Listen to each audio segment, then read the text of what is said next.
was with Notion, was it kind of a love at first sight? Were you just like, yes, this is the thing? No, I actually looked at it and walked away from it, which Really?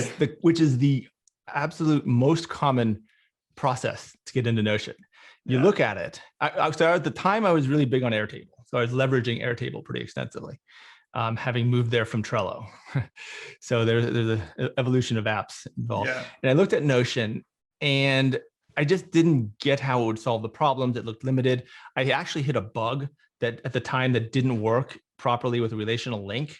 And I was like, okay, this isn't worth the time. This is too basic. This is not going to do it. I totally didn't look enough because it was all there at the time. But I walked away and said, no, this isn't happening. And then I kept hitting the problem in Airtable that I wanted to do more and more with each of the records in the tables, in the database. And I was trying to build basically a course for business clients, like a B2B course. And I was trying to put the whole course lesson in each entry. And you had the long text field, but you couldn't format it. You couldn't do anything. It was just a jumble. And then I was thinking, well, that is what Notion does. So I went back to Notion, and the ability to have each entry in the database be an entire page with all the functionality of Notion is what just blew my mind, and I never looked back. And it started to fall into place. So those early B2B courses that you were creating or conceptualizing, was it Pillars, Pipelines, and Vaults, or is this an early evolution of that? It was prior to the titling. It was an early evolution of it, but it was not explicit, and it was entirely for businesses. It was systems and processes for businesses. Okay. Yeah. So looking back on some of those early videos, you can see the research you were doing. You're reading books, like all these different books. It was drawing from a lot of different fields to pull this together. You've talked about how it's a lot of these different components. Like, can you think back to a time where it just clicked? Like, was there a moment where you're like, I see this whole thing lining up? For the most part, like year after year after year, there wasn't a click. The other thing about Notion, it was when I was working with Notion, because the thing about Notion is it not only enables you to connect them, it enables you to play with them and design. Like it's a great design tool as well as an implementation tool.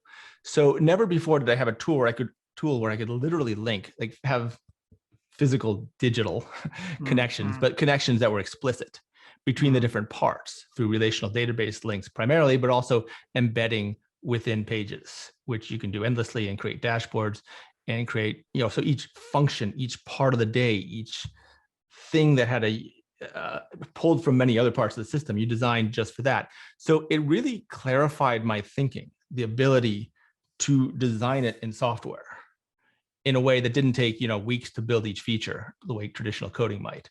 So it freed, anyone who's sort of trying to map out something, the ability to do it on Trello or on stickies on a whiteboard, it makes it so much easier when you can visualize something rather than to just try and think it through in your head.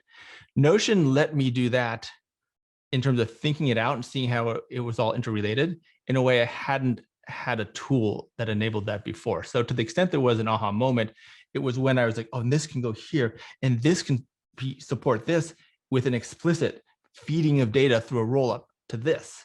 And my weekly review can have all the information that I've been collecting and reflecting on day by day through the week. And the aha moment was the ability to see it in how it related. And that opened up new ideas. Things I didn't even see were related, I realized were related when I could see it in a structure.